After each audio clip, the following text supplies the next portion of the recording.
I see trees of green, red roses too. I see them blue. Welcome to Childhood Cancer Talk Radio, powered by Jack's Angels, where we talk about your experiences, advocacy news, research, and today's heroes for kids. We are here to bring hope to the unthinkable but real experience of a child diagnosed with cancer. Jack's Angels' advocacy mission is to provide a voice for children with cancer to effect change for a more hopeful future for those to come. Childhood Cancer Talk Radio starts right now. Here is your host, Janet Demeter. Welcome to Childhood Cancer Talk Radio, where kids come first for the cure on TogiNet Radio. I'm Janet Demeter, your host, and we have a great show for you today. I'm going to be talking with Ellyn Miller of Smashing Walnuts Foundation, who continues to lobby Congress and the National Institutes of Health for more childhood brain cancer research. If childhood cancer hasn't directly affected your life, this show is for you too. Issues that strongly affect our community are definitely manifestations of a larger problem in our world, which affect everyone. If you didn't know, brain tumors are the leading cause of cancer-related death in children who have been systematically ignored by our medical research system for decades, despite the urgency of the need for a cure. Parents and other concerned citizens have been coming together to be a stronger voice as advocates for these children for many years. And recently, with the advent of social media, CureFest, and the Truth 365, for example, the movement has gained unprecedented momentum and focus. In particular, we'll be talking about DIPG, a pediatric brainstem tumor responsible for most of the brain cancer deaths in children annually. This almost exclusively pediatric disease has remained in silence and in the shadows since Neil Armstrong's daughter died of it in 1962. The median survival time is 9 months, with no progress and it's less than 1% survival rate in all of that time. Literally, parents have been told that there are no solutions for their child because the numbers aren't great enough for investors, and that it's so rare that it's like being struck by lightning. Well, let me put it to you this way. So many kids on the news last year, high-profile cases of kids with terminal cancer had DIPG. And if you could think of, I'm sorry, just lost my train of thought there for a second, but Lauryn Hill, the basketball player, she got to start her collegiate career early because she was going to die. A.J. Peterson, Adrian Peterson's son, the linebacker for the Vikings, and also little Chad Carr of Michigan, who died right before Thanksgiving. So, you know, the numbers aren't great enough for investors. It's exactly what it sounds like. It's an excuse. The larger problem is that our system, simply through habit, is dominated by short-term profits for investing corporations to market their drugs quickly to the masses, and our children's lives fall behind that shadow. So if you're just tuning in, this is Janet Demeter on TogiNet.com with Childhood Cancer Talk Radio, powered by Jack's Angels Foundation, which is dedicated to awareness, support, and research for DIPG and the childhood cancer advocacy movement. For more information, visit www.jacksangels.org. So now, I'm going to talk about little Gabriella Miller. 10-year-old Gabriella Miller was herself a very strong advocate for children with cancer and the inspiration for Smashing Walnuts Foundation. Sadly, she passed away from DIPG in October of 2013, but left us with more than a ray of sunshine. Her legacy is strong through the continuing advocacy work of her mother, Ellyn Miller, who truly works from the heart. The following April in 2014, President Obama signed into law the Gabriella Miller Kids First Act, which allocates funding for important pediatric disease research through the National Institutes of Health to the tune of $12 million in the next 10 years. So with pleasure, I would like to invite Ellyn to join us today and ask her how this new life began. Hello, Ellyn. Hello, Janet. Thank you for having me. Of course. We're thrilled to have you. So, Ellyn, I'd like to start with talking about going back in the past a little bit and how this all started and what was life like for you and your family before the diagnosis, and then what started to happen? How did it all change? We were just a typical family.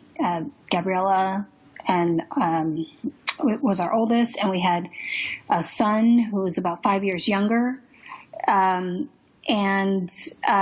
typical family, healthy kids, love school, very active, and never, ever, ever in a million years would we have thought that one of our children would get cancer. Couldn't have been more surprised. Of course not. Horrible surprise. Mm-hmm. What did you first started to notice about Gabriella? So, Gabriella was diagnosed in November of 2012. And prior to that, in the fall, she was saying every once in a while that she'd have a headache or that her eyes hurt. And we took never anything that was debilitating, that kept her down. And we took her to the doctor, and they said she has allergies. And I was feeling the exact same way. And so we just wrote it off that it was allergies. Yeah. And then one day I noticed that Gabriella had a slight bit of palsy in her face, but she was completely fine. And I was talking with a friend who's a pediatrician the next day, and she said, Ellyn, it could be Lyme disease, or it could be mono, and she rattles off a bunch of different viruses. She said, you need to take her today and get her to a doctor. And That's scary. And we had blood tests, and she came back perfectly fine. But in the meantime, the palsy was getting a little bit worse. And then one day she woke up and she vomited as soon as she woke up. And we simply thought that she had the flu. And then she was fine. And 4 days later, she vomited again. And again, the palsy was getting a little bit worse in her face. And I called our pediatrician back, and I said, there's something that's going on. We need to see a neurologist. So we made an appointment, and it was 2 weeks out. And I thought how fortunate we were to get it so early, because usually you have to wait for weeks, if not months, before you get an appointment. And Gabriella just, she vomited again, and the palsy was worse. And I called our pediatrician again, and I said, okay, so we're going to go to see this neurologist, and what are they going to tell us? They have no MRI. We need an MRI before we go see this neurologist. So our pediatrician... Excellent idea. Right. You're lucky. A longer amount of time before we would have gotten that diagnosed, because the neurologist would have said, we need an MRI. So we got the MRI the day before we were to see the neurologist. And by the time Gabriella and I walked out of the room where the MRI was done, there was a radiologist, a doctor waiting there. And that doesn't happen. The technicians take the pictures and the scans, and you usually have to wait a couple of days before you get the results. But they saw something. They called the doctor. The doctor had already called our pediatrician, and the doctor said, you need to go to your pediatrician's office. They're waiting for you. We found something. Wow. So that started us down the path of childhood cancer. So how quickly did you move into a hospital situation, or did you? So what happened was I called my husband, and he was in a meeting, and he stepped out, and he said the same thing that I thought. He's like, why are we going to the pediatrician? We need to go see that neurologist. And I said, I'm not certain, but meet me there. So we go to the pediatrician's office, and they meet us at the door, and they take us to a room, and they say, you need to go to Children's Hospital, and you need to meet this doctor. They're waiting for you. And so at this point, we're in this little bubble of ignorance, because we truly don't have the facts, and you cling to that because deep down you know that what they're about to tell you is not good. Right. So Mark and I called our moms and we told them, not knowing what it was. We knew there was a mass, and we told them that they needed to drop everything and get on the next plane and come up to be with us. And we took Gabriella into DC to Children's Hospital, and we met with Dr. Packer, whom we were so fortunate to have as a doctor. He's one of the foremost authorities with this cancer. And he sat us down with his team, and he told us that Gabriella had cancer, and it was a cancer called DIPG, diffuse intrinsic pontine glioma. We had never heard of it before. Of course. And he tells us that our perfectly normal, healthy 9-year-old daughter has cancer, and before we could assimilate that, he tells us that she's terminal. Wow. That's terrible. Yep. And he said that if we chose to do nothing, we'd have weeks. And if we did something, which was just palliative care, we would have 9 to 12 months. And that was our thrust into the childhood cancer world. And DIPG initiation is ruthless.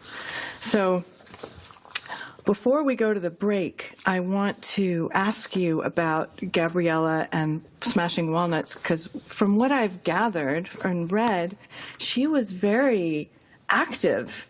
She's been a huge active proponent as an advocate herself, which is amazing. So let's look forward to discussing that. Was it fairly soon after the diagnosis? So we got the diagnosis, and we were told that Gabriella would qualify for a wish from Make-A-Wish. And a few days after that, I'm sorry, I'm going to have to stop you. My fault for leading you in, but we're going to have to take a break. Sure. This is Childhood Cancer Talk Radio on TogiNet.com, and we'll be back in a moment for more conversation with Ellyn Miller.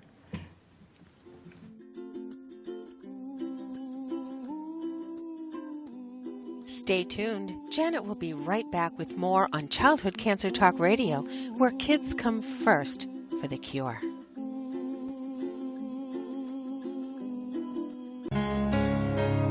If you could live your life truly standing in a place of peace, joy, and abundance, wouldn't that make your heart soar? Now you can, with Lessons in Joyful Living, with your host, Kimberly Rinaldi, Mondays at noon Central. Kimberly Rinaldi, having created a highly successful coaching practice, now teaches Lessons in Joyful Living. She believes in empowering others, and that through it, you have the ability to break through any and all barriers, thus allowing you to reach your greatest potential and joyfully step into your life's purpose. What used to take weeks, months, or even years, she can now teach you in a matter of hours with her programs. For more on Kim and her show, go to her website, KimberlyRinaldi.com. That's RINALDI.com. Then join us for Lessons in Joyful Living with your host, Kimberly Rinaldi. Congratulations on being the proud owner of an adorable, soft, cuddly, sweet-smelling, smiling, cooing, hungry, tired, gassy, screaming little bundle of joy. So now what? Where's the owner's manual for this thing? Where are my instructions? Right here. It's Baby and Toddler Instructions with Blythe Lipman on TogiNet.com. Infant care specialist Blythe Lipman has worked with babies for over 20 years and works extensively with new parents, providing workshops, in-home visits, tips, and daily phone calls to ease those frazzled nerves. With Baby and Toddler Instructions, you can get the advice you need on how to survive and enjoy your baby's first year. For more information on Blythe and how she can help you, go to babyinstructions.com. From 32 ways to stop a baby from crying to 14 ways to get a baby to eat and so much more. It's Baby and Toddler Instructions with Blythe Lipman on TogiNet.com.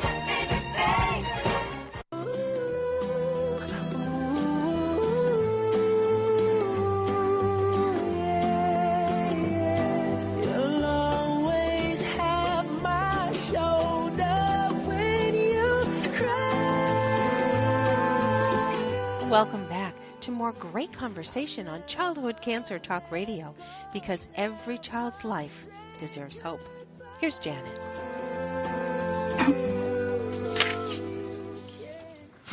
We're back with Ellyn Miller of Smashing Walnuts Foundation, a strong advocate for children with brain cancer.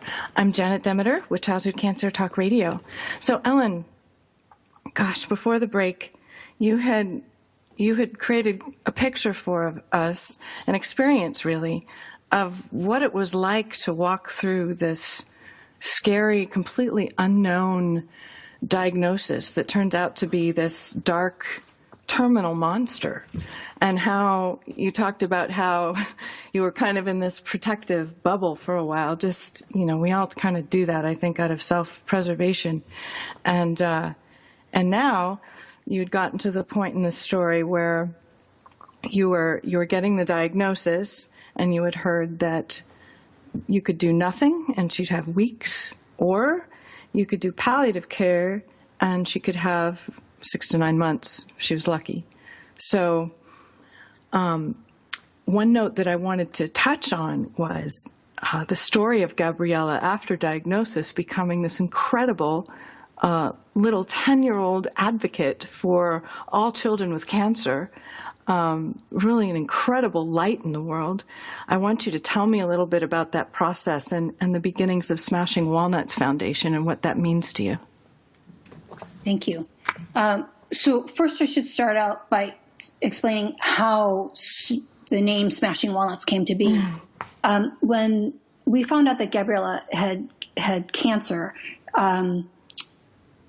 we were driving, Gabriella and I were driving like the day after we found out, and she asked me how big this tumor was. And I had told her that it was like the size of a walnut. And so I had said to her, I'm like, we need to go out and buy walnuts and smash them, signifying that you're smashing your tumor. And so we just literally started smashing walnuts. And then next thing we know, we have people from around the world that were smashing walnuts and taking pictures or videos and sending them to us, doing Aww. it. And it was fantastic. And so when our family started the foundation, there was no other name for it. It was Smashing. That's great. And so the tagline is cracking the cure for childhood brain cancer. And how apropos. It's brilliant. So we get this diagnosis, and shortly, the day or so after, we found out that Gabriella qualified for a wish from Make-A-Wish. And a few days after that, there was a full-page ad in the Post about Macy's Believe campaign, where for every Dear Santa letter that is delivered to Macy's, they'll donate $1 to Make-A-Wish, up to $1 million. So we saw that. I show it to Gabriella, and she goes, well, Mom, how much is a wish? And we found out that the average wish back then was $7,500. So Gabriella said, well, Mom, we need to get at least 10,000 letters so we could cover the wish. I don't want to take a wish from another kid. And I know. Here's a 9-year-old girl, 9 when she was diagnosed, who's just found out that she's got brain cancer, and she's thinking about other kids. Amazing. And so a friend of mine who's a marketing goddess said, let me run with this. And she started this Facebook social media campaign. And in less than 3 weeks, we had almost 250,000 letters from around the world that we delivered to our local Macy's. And that was the very first time that Gabriella was ever in front of a crowd. And there were hundreds of people there. There was press that was there. It blew us all away. Wow. And Gabriella's 9. She's 5 weeks since diagnosis. She's eyeball deep in her treatment. So she's going in 5 days a week for radiation. She's sick. She's on steroids. And so she's having steroid rage, and her hair is starting to fall out. So all these things are going on in her life. And she gets up in front of hundreds of people and reads her Dear Santa letter. And she closes by saying, you may have a bad day today, but there's always a bright, shining star to look forward to tomorrow. And I just saw that picture on the Facebook the other day when I was looking through the pictures, and that one touched me the most, and I didn't know what that was from. Yeah. Yeah. So she, and then actually 2 weeks before Gabriella died, she was interviewed for a childhood cancer organization, an awareness organization. And they had asked her how she would like to be remembered. And she said, that's how I want to be remembered, by that quote.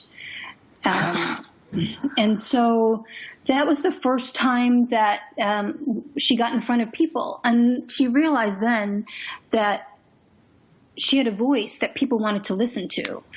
And next thing we know, she's, being asked to speak at all sorts of events, childhood cancer events. She spoke on the National Mall twice. And she just became a tremendous childhood cancer advocate. She wanted people to know that kids get cancer. It's nothing that they have done that caused them to get that.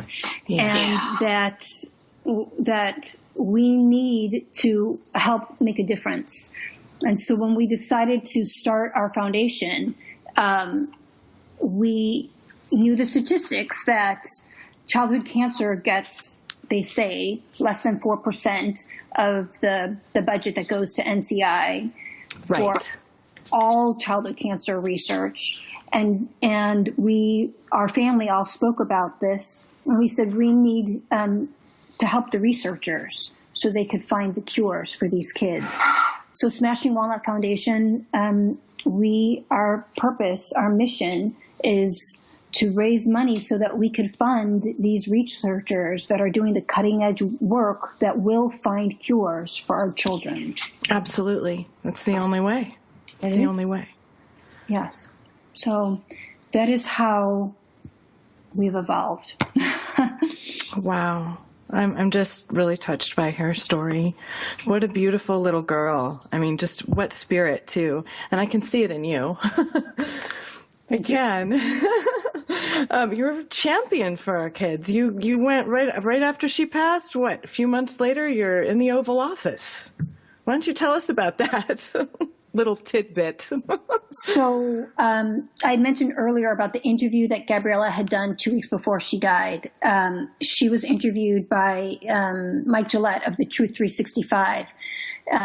And during the interview, he had asked Gabriella if she could say something to our elected officials, what would she say?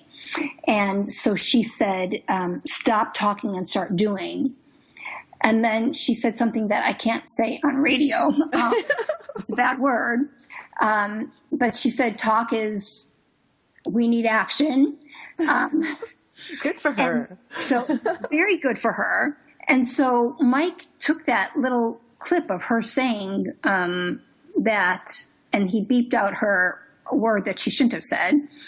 And that little clip caught the attention of the former House Majority Leader, Eric Cantor. And he was in the process of getting a bill through the House, and it had been languishing there. And 2 weeks after Gabriella died, my husband and I got a call from Leader Cantor asking to meet with him. And we went to his office in the Capitol building, and he asked us if we would attach Gabriella's name to this bill. And the purpose of the bill is to move $126 million to NIH for childhood disease research. So it's not just childhood cancer, right, but for childhood disease research. Now, is that over a 10-year period, or is that each year that they're supposed to allocate that? So it's, just to clarify. It's a 10-year period. So every year I need to go back up to Capitol Hill to get it appropriated again. It'd be nice to have some support for you too, wouldn't it? It would be fantastic support for that. Thank you for that. I appreciate that. Well, let's just make the statement to our listeners that nothing changes in Washington if we don't let them know. And I'm saying we, like your voice is important too. So, later in the show, when we come back after the next break, I'm going to give you a website you can go to keep tabs on the Gabriella Miller Kids First Act and see what the new developments are. And also, you can let your representative know that you support it and that you want it to continue. That action goes such a long way. People think, oh, I'm not going to make a difference. I'm just one person. I'm sorry, that's what our country's built on, for crying out loud. Exactly. We got to get people to talk, And Anyway. the more people that talk, the stronger our voices. Absolutely. It's the same message. And the message is, let's make childhood cancer a national priority. Thank you. Amen. Amen. Amen. Exactly. Exactly. Wow. So Gabriella's name was attached to this bill, now known as the Gabriella Miller Kids First Research Act. And so my husband and I were called when it was going to be brought to the House floor for a vote. And we went down to the Capitol, and we were told before we went in that we needed a 2/3 majority vote for it to pass. It most likely doesn't happen the first time it's presented on the floor, but Right. we wanted our elected officials that were presenting it wanted to let it be known that this bill was out there. And so we went in and we were sitting in the gallery and it passed the first time. A huge landslide vote. No one expected that. It was a 295 to a 103. 295 of our congressmen said yes, and 103 said no. I'm not certain why they would say no to helping our children, but there you have it. It happens. It does. It happens. But hold that thought, because we're going to take a break in just a minute.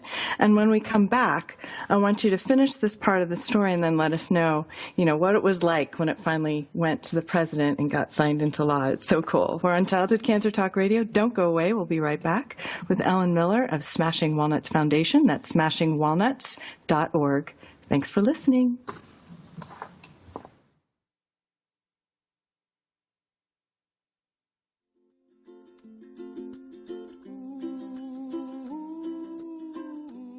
Stay tuned. Janet will be right back with more on Childhood Cancer Talk Radio, where kids come first for the cure.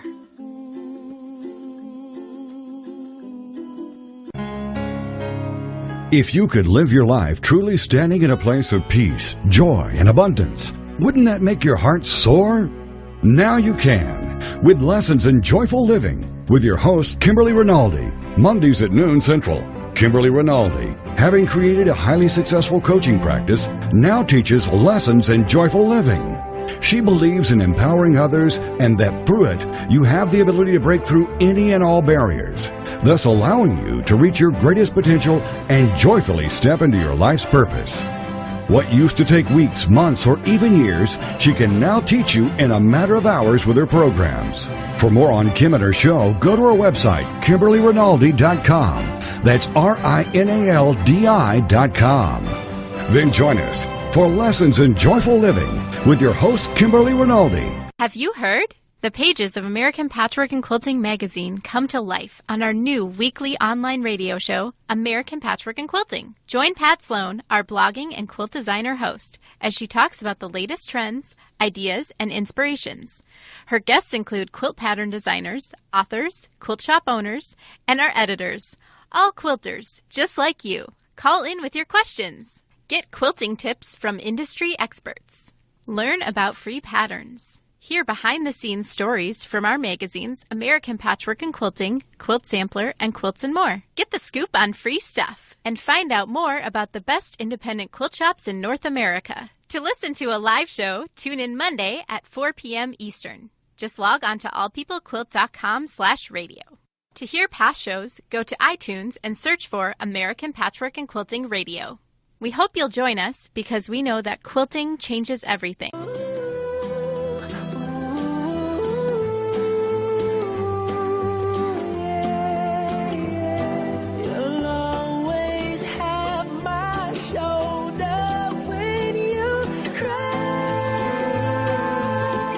welcome back to more great conversation on Childhood Cancer Talk Radio, because every child's life deserves hope. Here's Janet. Welcome back to TogiNet.com for Childhood Cancer Talk Radio, where we do our best to provide comfort, validation, community, understanding, education, and awareness. I'm here with Ellyn Miller, founder of Smashing Walnuts Foundation, who lobbied Congress to pass the Gabriella Miller Kids First Act, the Kids First Research Act, excuse me. So, Ellyn, oh my goodness, you've been telling us this story of, first of all, Eric Cantor, the previous, was he the Speaker of the House? He was the House Majority Leader. The House Majority Leader. And he was interested in this bill, and you were told when it was going to be up for vote that usually it doesn't pass the first time, at least the first time. And there you are, and you get a landslide majority. What did that feel like? It was wonderful, especially because it was so soon after Gabriella had died. We want to be able to make a difference. We couldn't make a difference for my daughter and way too many other children. And so we feel now that we have this opportunity with the Kids First Research Act and with our foundation, Smashing Walnuts, to make differences in children's lives. And we can't sit back and not work to ensure that that will be done. So the bill passed through the House, then it needed to go to the Senate, but we needed to have a couple of senators champion it and bring it to the Senate. And we got our state senators for Virginia, Senator Kaine and Senator Warner, along with Senator Hatch, to champion this bill.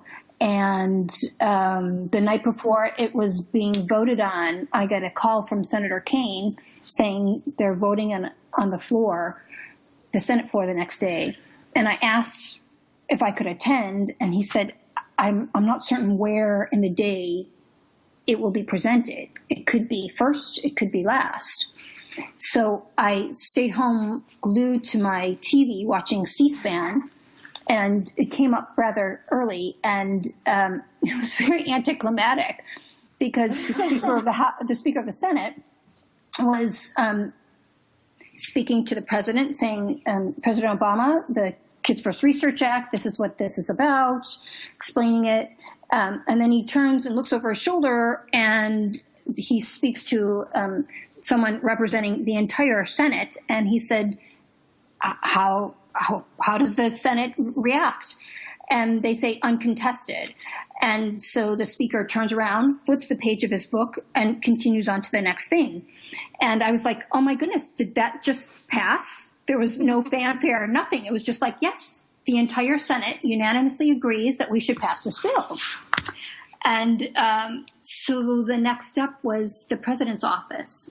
And we, my husband and my son and I were invited to join President Obama, along with all of the congressmen and senators that helped get this bill passed. And we were in the Oval Office, and the President of the United States had my son standing right at his elbow as he signed the bill. That's so amazing. What was it like to be in the Oval Office? So everybody asks that, and I would like to be invited into the Oval Office for a reason other than this, because it was tied in with a lot of sadness, because we never would have been there if our daughter never had cancer and never died. And I'd be crying. And so it was an honor, a tremendous honor to be there. And it was very surreal. And the President was so kind to Jake. I'll tell a little story if I have a quick second. Yes. As we were waiting outside of the Oval Office, all of the congressmen and the senators are filing in. We're all waiting. Jake's in a little suit, which we had to, torture him to get into that. And not really, just joking about that. So one of the congressmen gives Jake this congressional coin from his state. And so Jake, as all these senators and congressmen are coming in, is playing heads or tails with this coin with these elected officials. And it's this beautiful round coin, and Jake just thought it was a coin and having fun with it. Of course. So we're in the Oval Office, and Jake has the coin in his pocket. So after the president signs the bill, he gives Jake the first pen, or the last pen that he used to sign it. And then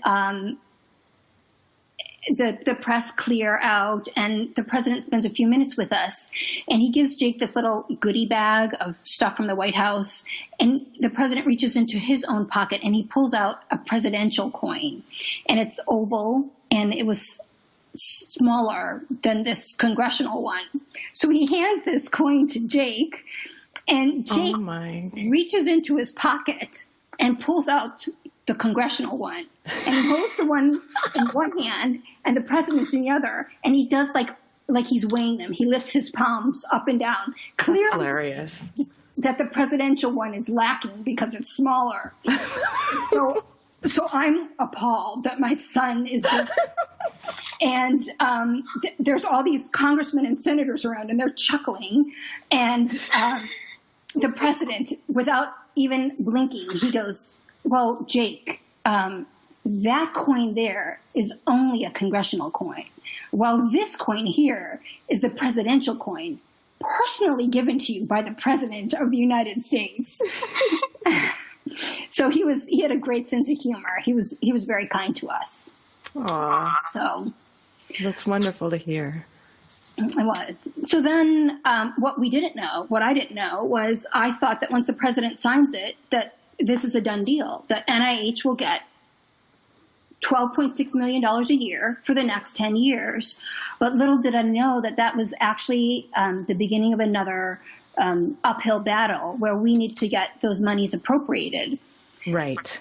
So I, knowing nothing about how to talk to our congressmen and senators in appropriations, start heading up to Capitol Hill, talking with everybody on appropriations about getting this bill appropriated. And all but get the door slammed in my face with everyone that I see, saying it'll never get appropriated, we'd have to find the money someplace, everything negative that you could think about. And that's like waving a red flag in front of me, a bull, because this bill needed to be passed. $12.6 million a year is not a lot of money in this federal budget of multi-trillion dollars. That's right. I was determined to get this done. And what we actually did, 11th hour, we reached out to the childhood disease world. And it was very heavy, obviously, on childhood cancer. But we got, in about 24 hours, we got about 70 different organizations to sign on to a letter that we personally delivered to the head of appropriations. And that absolutely helped sway that, and we got that $12.6 million appropriated. So from the time Gabriella's name was attached to this bill until the time it was first appropriated was less than 14 months. It's amazing. It was incredible. And then we started the whole battle again. And so this year we just got it appropriated for the second year, but we got my team that I work with, we got language that is actually in the appropriations bill in regards to the Kid First Research Act, talking about accountability that NIH needs to have and transparency so that they let us know how they're using the funds. So year 2 is down, and back up on Capitol Hill again to garner support for year 3. That's fantastic. And that the red flag of the uphill battle is simply that, with this continued work that you're doing and everyone else in the advocacy community, we need to stay really focused on that idea that our kids need to be prioritized, because when they're a priority, there's always money. There's always money for what we decide collectively in the American public is a priority. So I'm blown away by your story. I love it. It gives me so much hope. Thank you. So Gabriella continues to be this blazing light of hope for most of us in the advocacy community. I want to talk a little bit about the First Act, the Kids First Act, and reiterate that it is currently in its second year with the NIH. And if you want to learn more about the Kids First program, go to commonfund.nih.gov/Kids First. That's commonfund.nih.gov/Kids First. Now, there are two important pieces of legislation that are still in the House, on the floor of the House right now. One has been there since last year, and it's sort of a compilation of very important features in the regarding childhood cancer that need to be addressed, that have lost their wind somehow in previous attempts to make legislation. It's called the S.T.A.R Act, S.T.A.R Act, for survivorship, treatment, access, and research.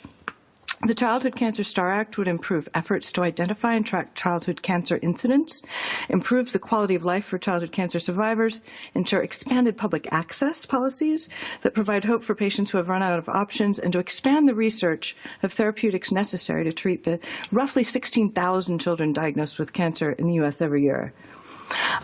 Unbelievably, this still has only like 25% of the support of the House, according to the Nicholas Connor Institute. Folks, write your representatives online and in paper to support it.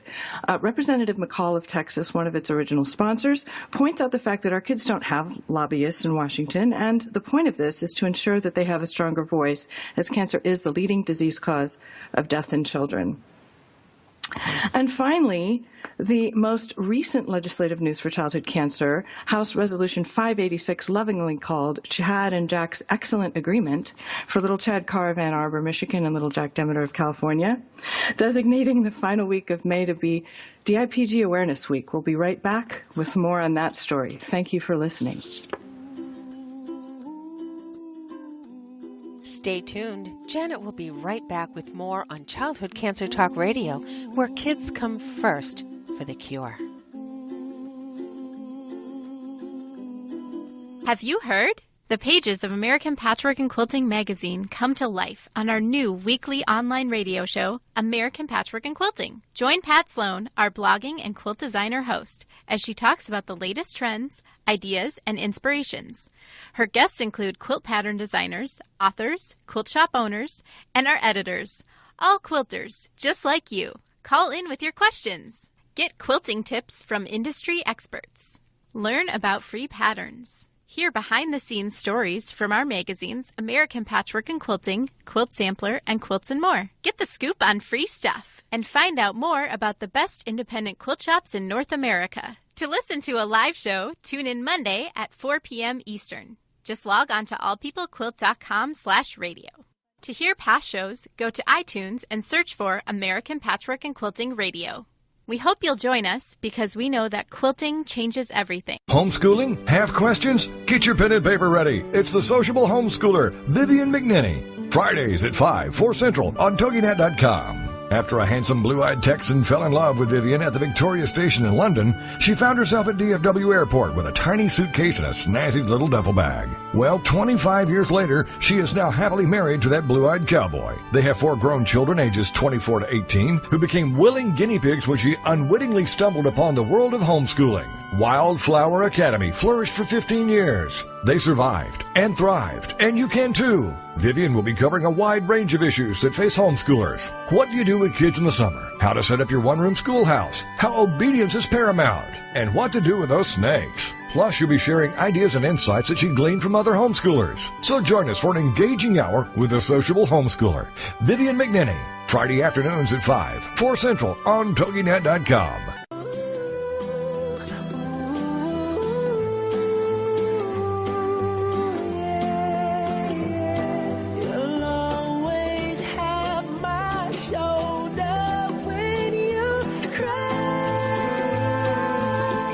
Welcome back to more great conversation on Childhood Cancer Talk Radio, because every child's life deserves hope.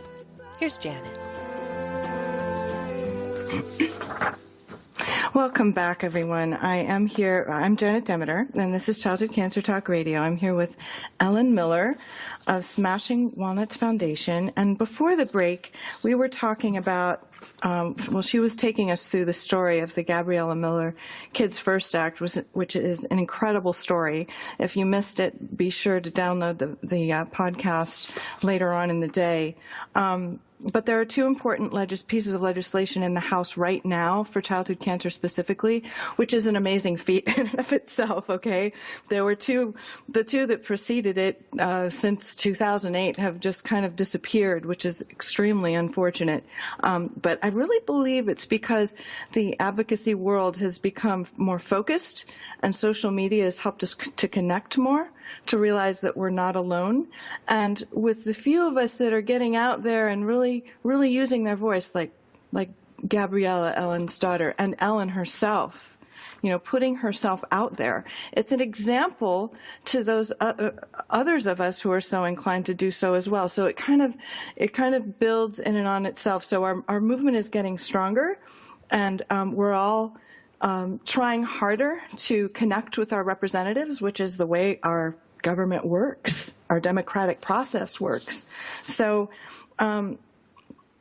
the one that I wanted to let's see, I'm going to go over the S.T.A.R Act again just very briefly, because it's a very comprehensive bill. It only has 25% of the House right now, and it's been there for, it's been there since last year. So please write your representatives online and in paper to support it. If you go to, you can just do a Google search on the web for Find Your Representatives, and you'll get, I don't have the websites in front of me, but it's very easy to find them if you look. So the S.T.A.R Act stands for Survivorship, Treatment, Access, and Research, because there are so many aspects of childhood cancer and the experience of it that need support. The ones that do survive usually have horrible side effects that I'm not going to go through the whole list right now, but there are several possibilities for them to have, somewhat hampered life, and also to make sure that everyone has access to treatment and that there's more fund allocation for research. Now, finally, this was just last week, the most recent legislative news for childhood cancers, House Resolution 586, as I said, I call it Chad and Jack's Excellent Agreement, because I think people remember that more than Chad and Jack's DIPG resolution.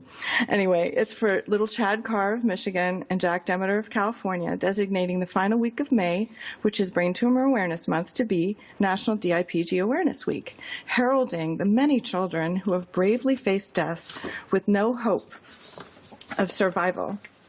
And one of the most important things about the bill is that it calls for more consideration for low survival rate cancers and relative years of life lost with the NCI research grant process. Now, this is not an appropriations bill, okay? I haven't done the high-powered walking up there trying to get everybody to, allocations is a whole other animal, but it opens the door for the conversation, and until people realize what's happening to these children, and it's, again, DIPG is responsible for most of the brain tumor deaths every year in children, and there's been no improvement in their survival rate in decades. So we just feel that this exemplifies the issue with childhood cancer of it being marginalized as rare, doesn't get the research funding, gets passed up, and that our system, the way it is, and it's just habit, really. It's not anyone's fault, but it's really the way the money flows. It's primarily dominated by profit motive, for short-term investment profit, rather than looking at the long-term value of really funding creative research into nature and why she's doing what she's doing, ecology, everything. I mean, if we really sorted out these pediatric brain cancer, or cancer in general, and most oncologists agree, it would take our whole understanding of biology and oncology up to another notch. So, again, HR 586 and the S.T.A.R Act, call your representatives, write your representatives, let them know that we need to prioritize our children for cancer research funding. Okay, that's my spiel about it. So, Ellyn, after the act went through. You had that amazing, like, elevated experience of being in the midst of all of that, and yet tinged with that sadness at knowing that the reason you were there was because your little girl's body had lost its ability to stay alive. What was the next step? What did your family, what did family life look like after that? How did you carry on? However we could. Nobody ever thinks that. After we received Gabriella's diagnosis, we told very few people that her diagnosis was terminal. We just simply said she had brain cancer. We didn't want Gabriella to know that she was going to die. We wanted her to have whatever amount of her childhood was left to be a child. And once you're diagnosed with cancer, Gabriella actually said in one of her little videos that once you get cancer, you lose your childhood. And we wanted so much for her to have whatever time left that she could have. And so I would have people that would come up to me and say, that's my worst nightmare, to have my diagnosed with cancer. And I would respond, your worst nightmare is that, in regards to your child, is that they're hurt or you can't find them. But nobody would ever have a nightmare that your child would get terminal cancer. It's beyond a nightmare. And so with us, the doctor said that the average child diagnosed with DIPG lives about 9 to 12 months. There's a very small percentage, a couple of percent, that live up to 18 months, and even less than that live beyond that. Right. But we wanted to make certain that every moment that we could, that she would just have a normal childhood, go to school, create great memories that we could all have together. So we live on those. We live on those memories now. Of course. Of course. Your answer was perfect because you do what you can, right? I mean, it's a matter of just making that decision, and it's very hard to accept, the way things are now when society and the world you grew up in and everything tells you that, they're supposed to be with you in the flesh now, right? And then they're gone, yet, and I think we'll probably agree about this, but tell me what you think. But the thing that keeps me going is, and it's taken me a while to get, I'm like 3 years at least out, and, I still have a lot of work to do on it, but, I realize if I focus so much about the sadness of his physical death and what we lost, I'm not allowing myself to be aware of what he really is now.